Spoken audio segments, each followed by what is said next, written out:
Hey guys, Deplorable Deb. There was another thing today that I wanted to talk about, but I needed some things to do. So now I'm coming out to speak about it. This has been today when I heard this kind of hit home, because as many guys you know, that I am from the Bronx, okay, born and raised. I know the area very well. And it bothers me because I have a nephew who is law enforcement, okay, for many years now. So whenever I hear about a shooting in the Bronx, or I have friends that are police officers, so it kind of hits home.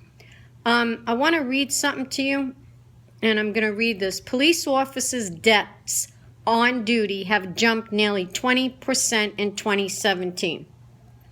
The ambush shooting that killed a New York City police officer in the Bronx marked the latest in a growing number of officers' deaths in 2017, up 18% from this time last year. A total of 67 officers have died so far this year, according to the National Law Enforcement Officers Memorial Fund.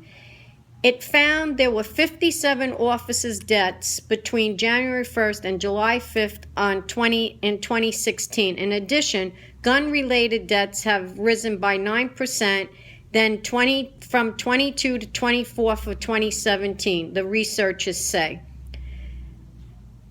You know, I get very upset about this, especially when I read New York Police Department officer Maya Sotis Familia was assassinated during an unprovoked attack, according to NYPD Commissioner James O'Neill. Familia was sitting in her marked vehicle early Wednesday when a man shot at her through the window.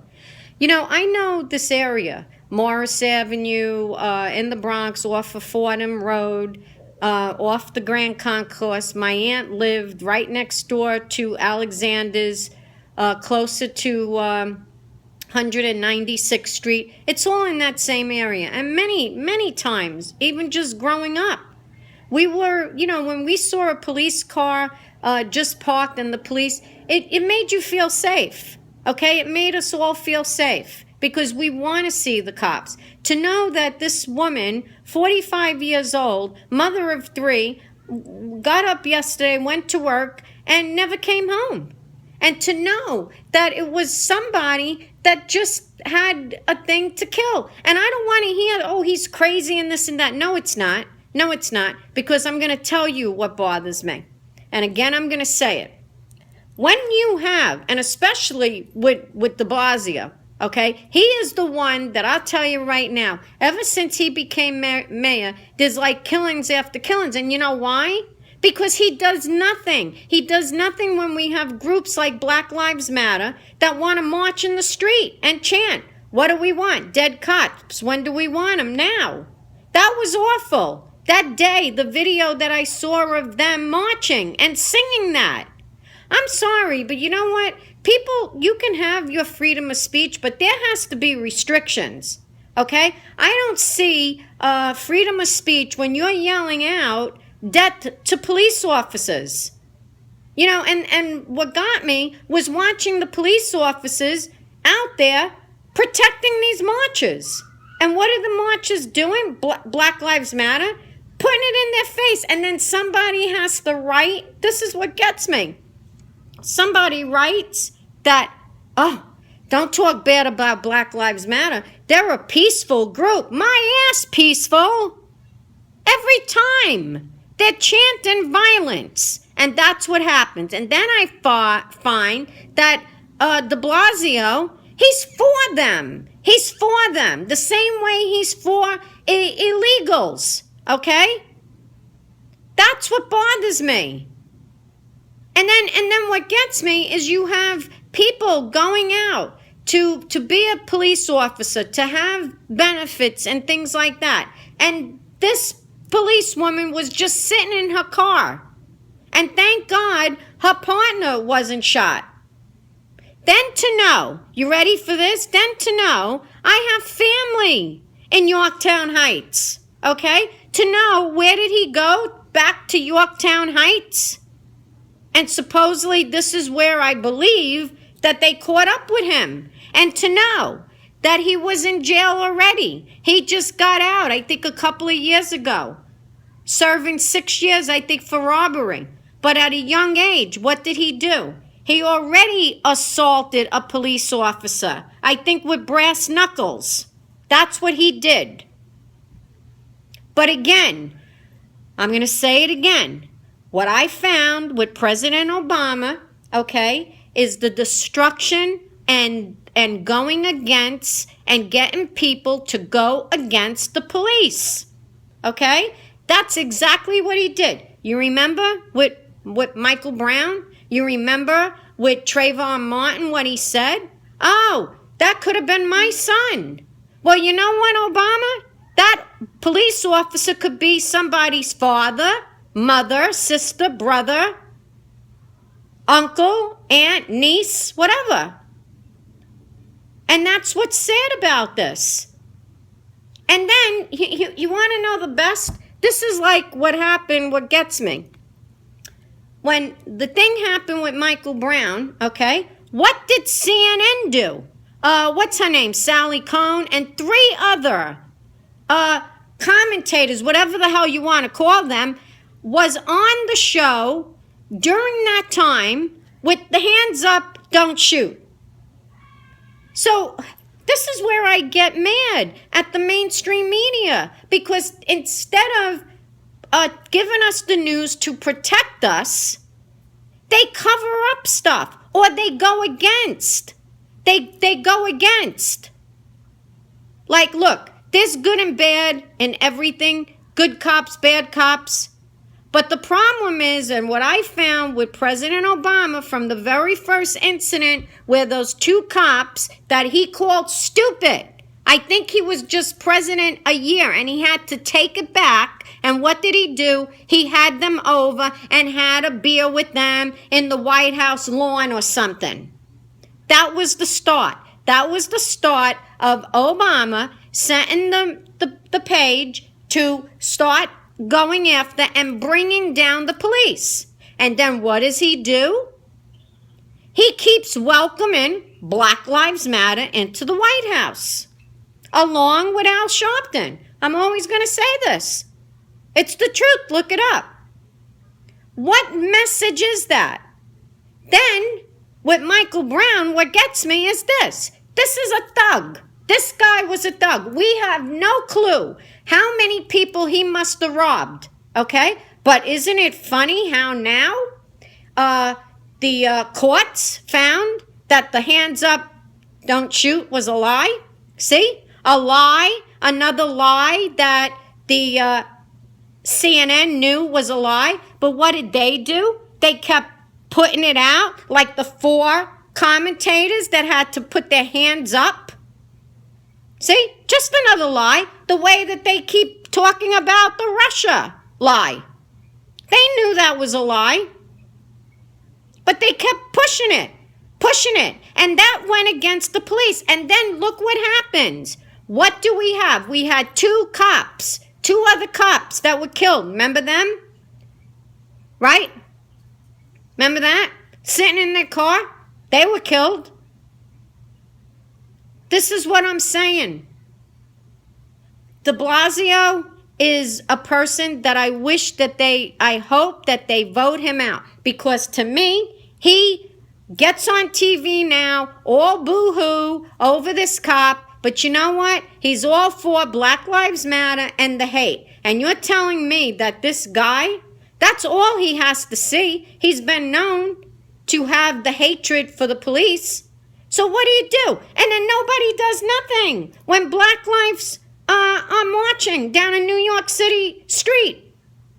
Nobody says nothing. They didn't tell them to stop. There has to be some changes in what freedom of speech is allowed, because it's wrong. I feel sorry for those cops that stood there and took it. And how many other marches have we seen the police do that? Watching them antagonize them right in their face. So is anybody surprised? Are you really surprised that this woman, this poor woman, may she rest in peace, was killed? Is that the way it has to be, that we're just going to get used to it? That's sad. Who in their right mind? See, that's what I'm saying. Who in their right mind is even going to want to become a cop? Tell me that. That they can't even be safe sitting in their car, protecting in the neighborhood? And then all of a sudden, somebody comes along, and because of the enticement, because that's what I believe, when you got mainstream media like CNN thinking that hands up, don't shoot is right. You got Black Lives Matter doing the same. Then we had a president for 8 years. Did he ever protect the police? No, he went against them. That's what's sickening about this. And that's what caused the riots. And what happened? It just kept going on and on and on. Because you know why? President Obama did jack shit when it came to the police. You remember with Michael Brown? He sent 2 people from the White House to that guy's funeral. And then this is what gets me. This is what gets me. That now, have you seen the latest with Michael Brown's family? How rich they're getting?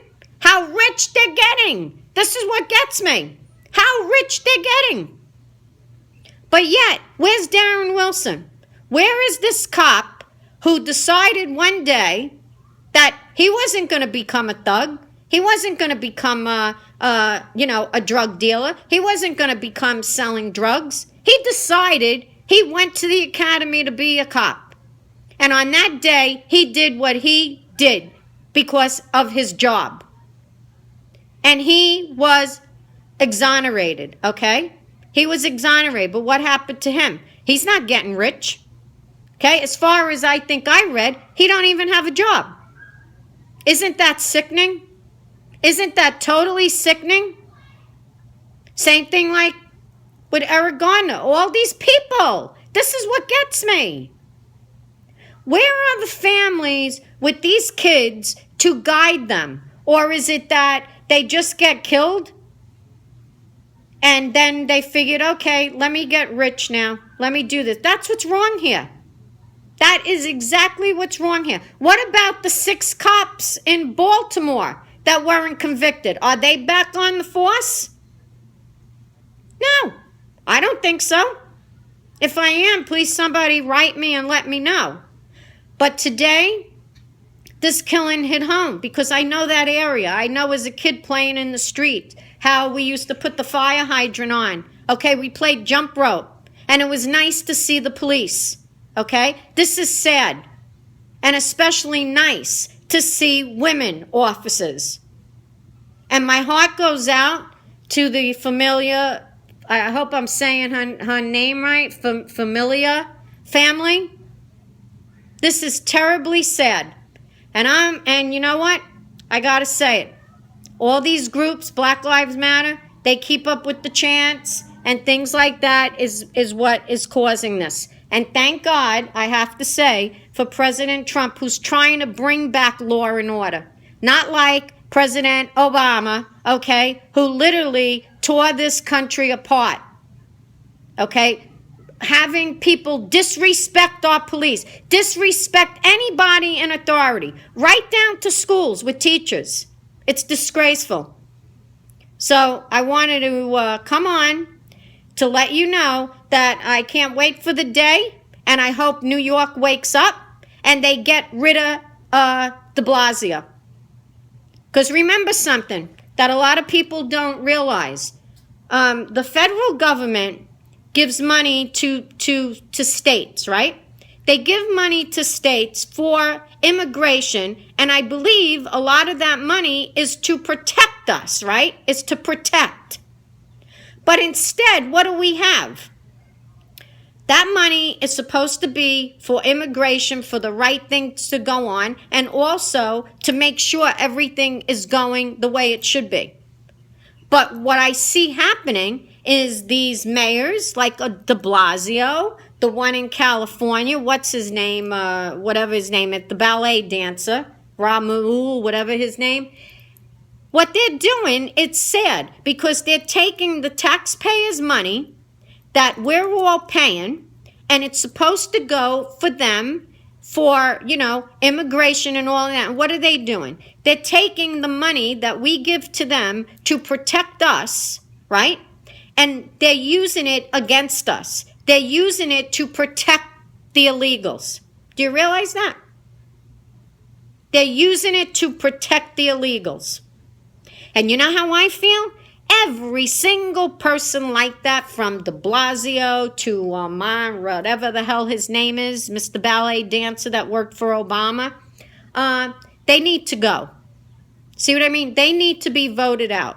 Because we shouldn't be giving money. Same thing like money that's going to these colleges. And what are the colleges doing? They're teaching this liberal crap that are causing a lot of destruction and hurting people. Okay? They're allowing the money that we're giving to actually go against our amendment, our First Amendment rights. Do you believe this? This is the shit that gets me. So I can't wait. I'll tell you right now, the only way to stop it is people, you have to go out and vote. You have to, when it comes time, these people have to go out and vote against it. And you know what? I couldn't look at de Blasio with his face false shit that he's upset about this woman. He's upset my ass, okay? That's how he makes me feel. Because in my opinion, he's for Black Lives Matter and he's for illegals. Till I report again.